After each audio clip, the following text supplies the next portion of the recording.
Johnny Dollar. Earl Poorman.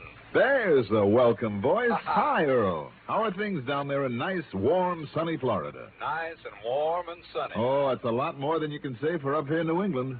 We've just been hit over the head with a cold, wet spell, and anybody as wants it can have it. Well, what's even more important, Johnny, the fishing is red hot. Okay, all you have to do is cook up some excuse for me to hire myself down there on expense account. How about it? Well, I can try. Let's see now. Well?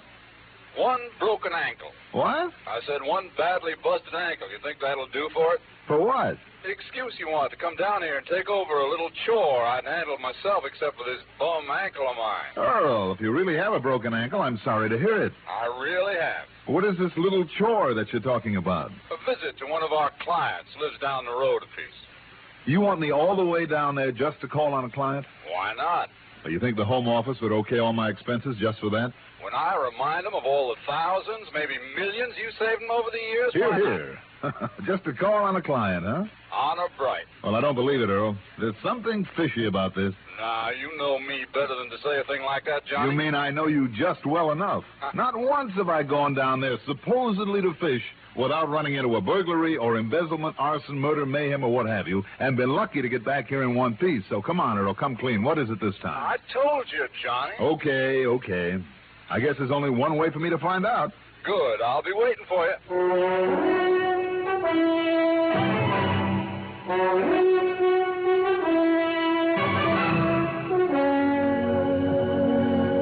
The CBS Radio Network brings you Mandel Kramer and the exciting adventures of the man with the action-packed expense account, America's fabulous freelance insurance investigator. Yours truly, Johnny Dollar.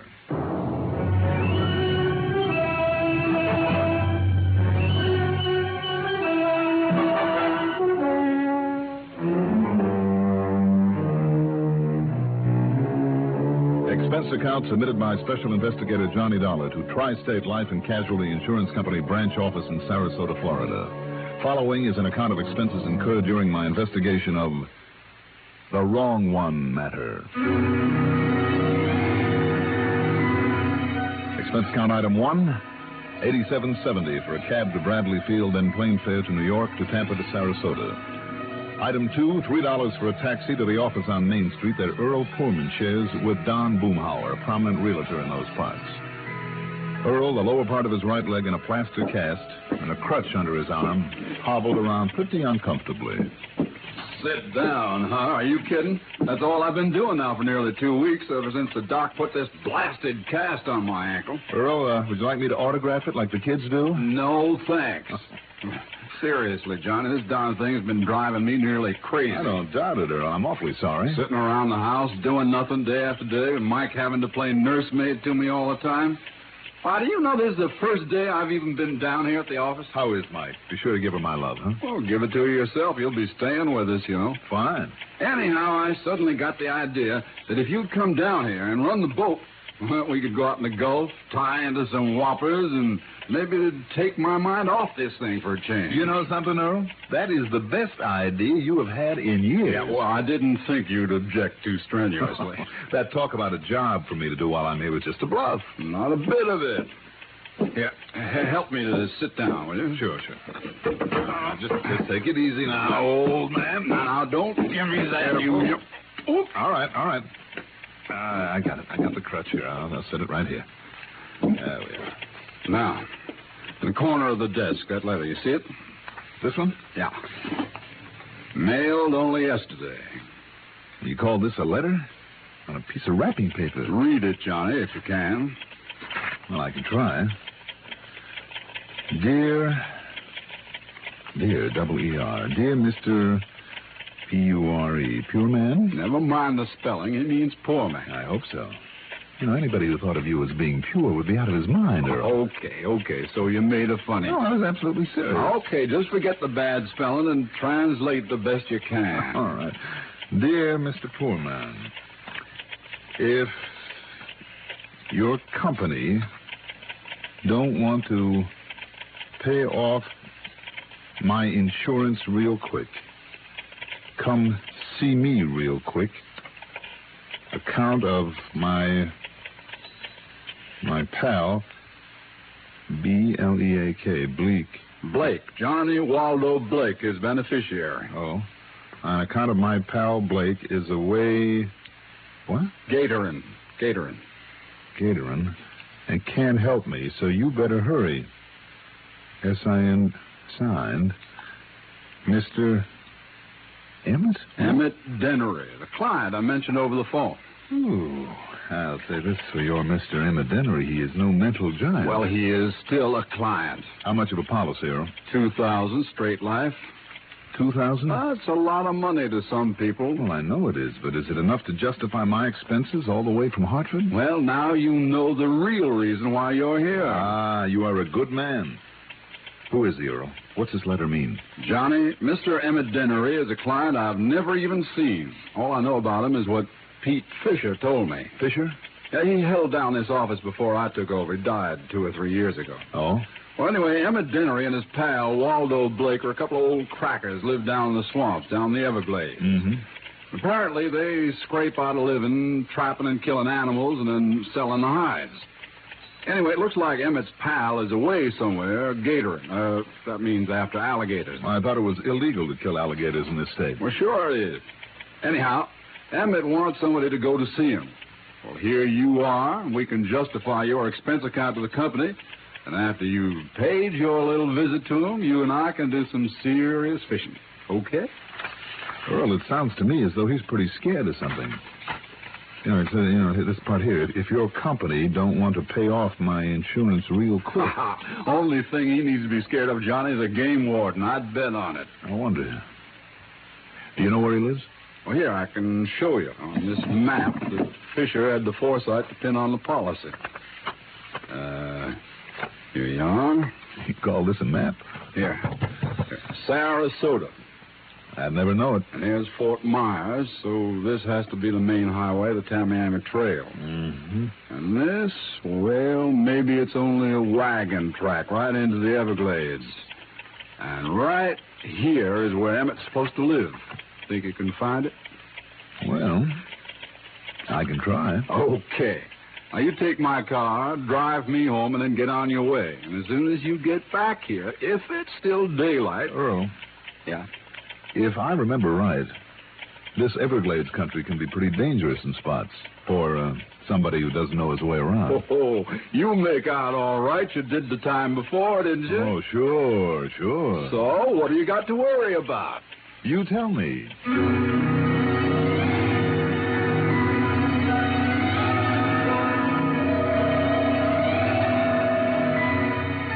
Yes, on my previous expedition into the Everglades, I had made out all right. But that time, I'd had a guide, a young Indian boy by the name of Ben Osceola, which, by the way, brings up an interesting point. Nearly all the Indians who inhabit that section of swamp call themselves Osceola. It's a long, famous name among the members of the Seminole tribe. At any rate, if I could find him again, and according to the map Earl had given me, the chances were pretty good. So, after dropping Earl off at his home on Oyster Bay and staging an impromptu, passionate love scene with his wife, Mike, who is a living doll, and Earl on his crutch couldn't do a thing about it anyway except howl with pretended rage, I got behind the wheel and headed south on 41, the Tamiami Trail. At Fort Myers, I turned left on 82 into the Everglades and headed right into the middle of the big cypress swamp country. A few miles below Sunnyland, I found a pair of wagon tracks that the map had shown barely passable in the car I was driving. But this was all to my liking because I was in the same part of the swamp that I'd been in once before during the previous assignment. There in a clearing on the edge of a sort of a bayou was a little unpainted house. And from it a tall, husky young Indian emerged. In his hands, aimed straight at the car and at me, was a .30-30 rifle. Wait a minute. Aren't you Ben? Ben Osceola? You call me Ben? Sure. Don't you remember me? Mr. Johnny. That's right. Johnny Dollar. Remember? Yes. Our old friend. I welcome you, Mr. Johnny. Well, thank you. It's nice to see you again, Ben. And I wonder if you can help me again. If I can, Mr. Johnny, I will be glad to. Ben, I'm looking for a man by the name of Emmett Dennery. You, want to see that old man? Yes. Does he still live around here somewhere? So far as I know. Well, good. But he is not our friend. Oh? You Indian people been having some trouble with him? No, but we have nothing to do with him. Why is that, then? Because he and the other, the one they call Lefty. Will that be Waldo Blake? Yes, Lefty Blake. What about him? They do not obey the law. They take much game they should not take. They live and hunt on our land, our Seminole land. I see. Ben, have your people been getting rough with them? No, Mr. Johnny. But we stay far away from them. We do not wish to soil our hands or minds by any contact with them. They are taboo. What you're saying, then, is that if somebody is bothering Dennery, it is not your people. That is right. And you say that in spite of the way you seem to feel about him? Yes, Mr. Johnny. When did you last see him, Ben? Many years ago, as a child. At least I think it was. How do you mean? They looked so much alike that few could tell them apart. Oh? I see. Ben, if you still have an airboat that can ride out over this swamp, have you? Back in my house. Well, can I hire you to take me to where Emmett Dennery lives? No, Mr. Johnny. No? I must not go there. It's taboo among my people. I see. Well, look, just look here now, Ben. If this map means anything, it can't be too far from here. And you can take my airboat yourself. All right. And I'll pay you for it. Well, that is not necessary. Oh, it is as far as I'm concerned. Here you are. Would 20 be enough? Thank you. You will buy many shoes for my children. Well, I'm glad, Ben. You can give me some directions. This map, I'm afraid, isn't too good. Oh, yes. I am sorry I cannot go with you, Mr. Johnny. Well? It might be better if I could. What do you mean by that, Ben? From what I have heard about these men, you must be very careful.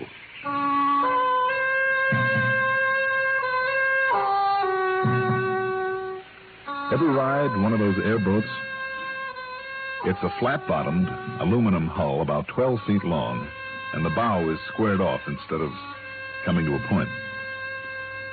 Two precarious little seats are propped up high in the middle of it. And at the back is a motor with an airplane propeller. They're safe, all right, but tricky, if you know what I mean. Anyhow, I climbed aboard and took off.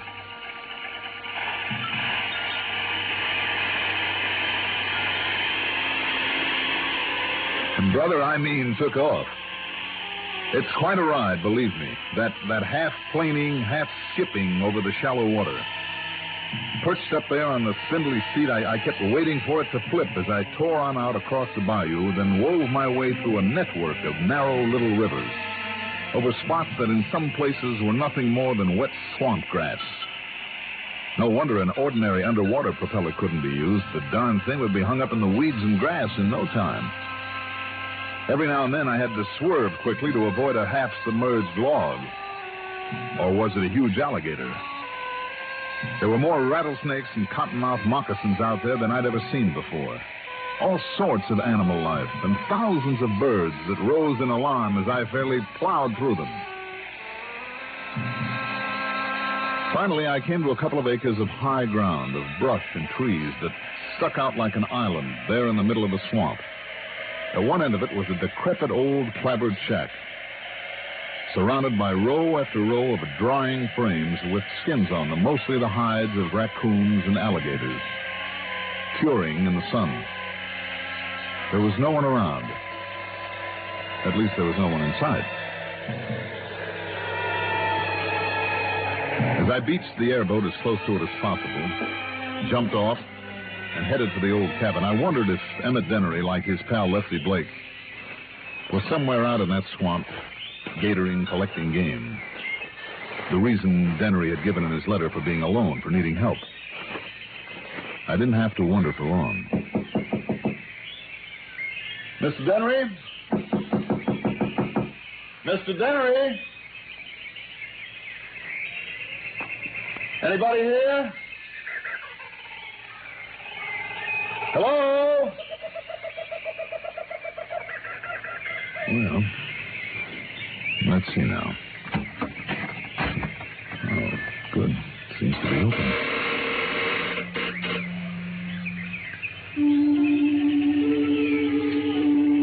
A dank, fetid odor met me as I pushed open the rickety door into the dark, windowless, one-room shack. It was almost nauseating. And after the bright sunshine outdoors, it took my eyes nearly a minute to see anything in that dark, gloomy interior. There was no covering on the floor except the dirt, of which there was plenty. For a table and chairs, there was nothing but old crates and boxes clumsily nailed together. On one side, near the door, was a beat-up old wood stove with half a dozen filthy pots and pans at one end of it and a stack of dishes, long unwashed. As I half stumbled over an old rusty bread box lying on the floor, a huge rat scurried out of it and ran out the door.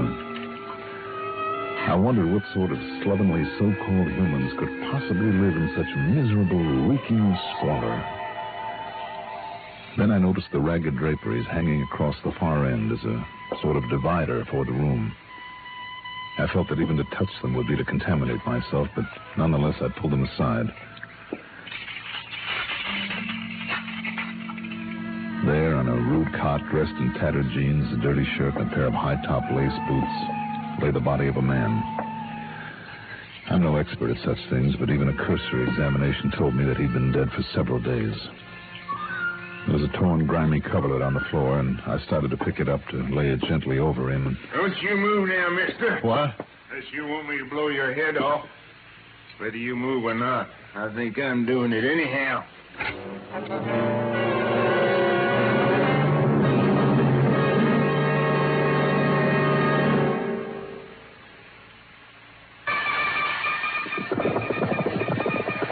Hi, sports fans. This is Pat Summerall, glad to be back with the frost on the pumpkin and other signs of the football season. Monday through Saturday nights on this CBS radio network station. Let's join forces for a sports time rundown on the grid scene and the other major sports. Don't forget now, every night but Sunday, this is your address for sports time, presenting all the latest in the world of sports. The name of the game, again, Sports Time, right here. When I heard the voice in back of me coming from the doorway of the old cabin, I half turned, reaching for my gun, but I found myself staring into the barrel of an ancient high-powered rifle with the hammer of it pulled into firing position.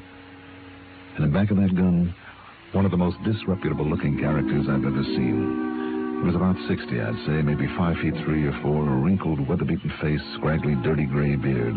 He was dressed in khaki pants and shirt so badly worn it was a wonder they held together on his wiry little frame, and in his eyes, peering out from under the remains of an old army hat, under long, bushy eyebrows, reminded me of the eyes of a snake. And there was a hint of madness in them. You got a gun. I seen you reach for it. You just turn around now. Keep your hands up real high. Sure. Why not? Well, I take it now. That gun of yours. Like this. Well? Mm-hmm. Hey, is this a pretty one? I'm glad you like it. Now, you sit down right there on the floor. Beside this? Yes, sir, beside him.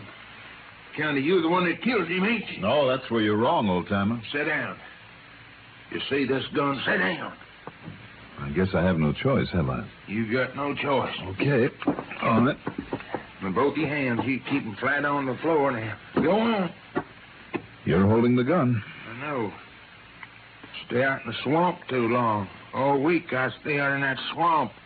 I come back here to find my pal. Find you killed him. You killed Emmett Dinner. Now, wait a minute. Yeah, so now... No, I said wait a minute. I kill you. You take a good look at that body and you'll see that he's been dead for days. 4 or 5 days at the least. You say that. Now, shut up. So this is Emmett Dennery, Yes, my pal. You're Waldo Blake? I'm Waldo Blake. Well, then you're his beneficiary. I'll be his what? You mean to tell me you didn't know Emmett carried a lot of insurance? He never tell me that. All right, then you listen to me. Well, sure, I listen. But, don't you move from here now. Look, I'm from the insurance company. Emmett Dennery's life was insured for $2,000. And if you're Lefty Blake, that money goes to you. Wee, $2,000? $2,000. But, I know you're really from the insurance. Would you like to see the money? Uh-huh. All right, then, here. Now, you be careful now. All right.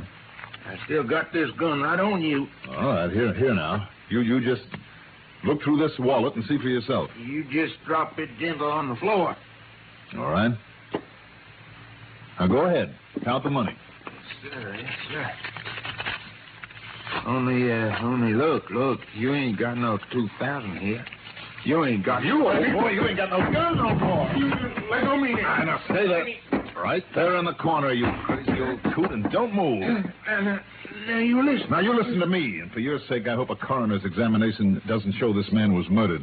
Murdered? Yes, because you'd be the only suspect. No, I never killed him. I didn't. I didn't. Well, frankly, I don't think you did either. It was probably a natural death. Well, yes, it really was. It really was. You're sure of that?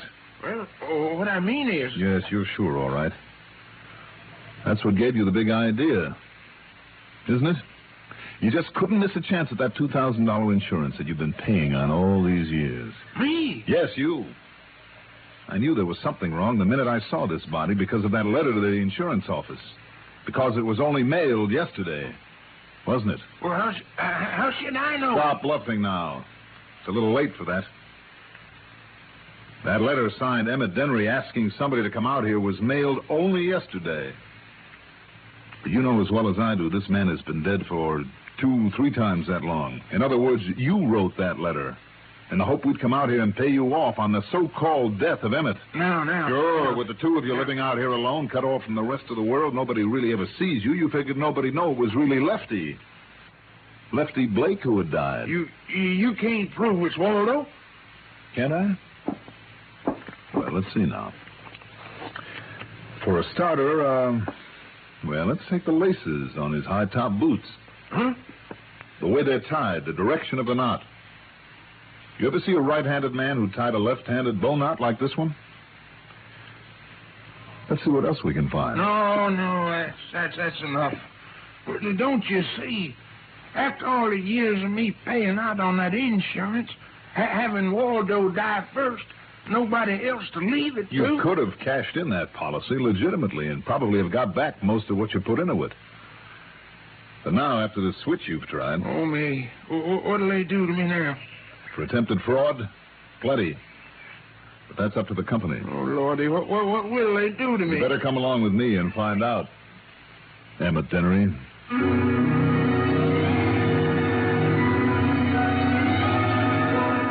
So there you are, Earl. Like I said to the old rascal, it's up to the company now. As for the total on my expense account, let's wait until I can sort up the cost of all the fishing we're going to do. Okay? Yours truly, Johnny Dollar.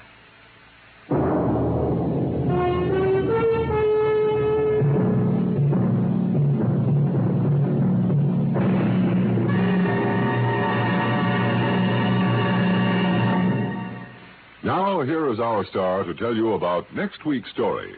Before I do that, I'd like to extend a word of welcome to a new radio station joining the CBS radio network today.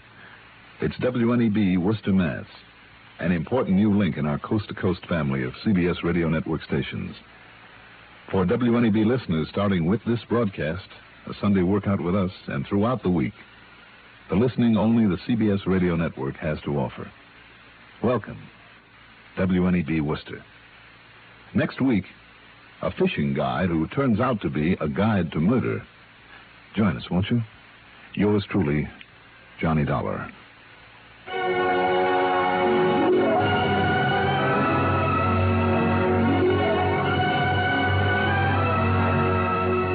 Yours truly, Johnny Dollar, is written by Jack Johnstone, produced by Bruno Zerato Jr., directed by Edward Oates, music supervision by Ethel Huber. Johnny Dollar is played by Mandel Kramer. Also featured in our cast were Martin Blaine as Earl Poorman, Bill Lipton as Ben, Jim Bowles as the man. Be sure to join us next week, same time, same station, for another exciting story of yours truly, Johnny Dollar. This is Art Hanna speaking. History from where it breaks, nightly in The World Tonight on the CBS Radio Network. This is WROW Music, Albany, New York. Do you know a new family just moving to your neighborhood? Welcome Wagon would love to welcome them. Welcome Wagon helps all new neighbors to feel welcome and wanted here in the Capital District. Each gracious Welcome Wagon hostess brings baskets of gifts from Tri-City merchants. She brings greetings from the community to these newcomers, answers questions everyone wants to know about the Tri-Cities. You can make sure your new neighbors benefit from Welcome Wagon service. Just call State 59640 and give the Welcome Wagon hostess the name and address of your new neighbors. She'll call on them and present them with a basket of gifts from civic-minded businessmen. You'll be helping your neighbor and your Welcome Wagon hostess who carries on this valuable community service. In the Albany, Troy, Schenectady metropolitan area, call State 59640. That's State 59640 for Welcome Wagon.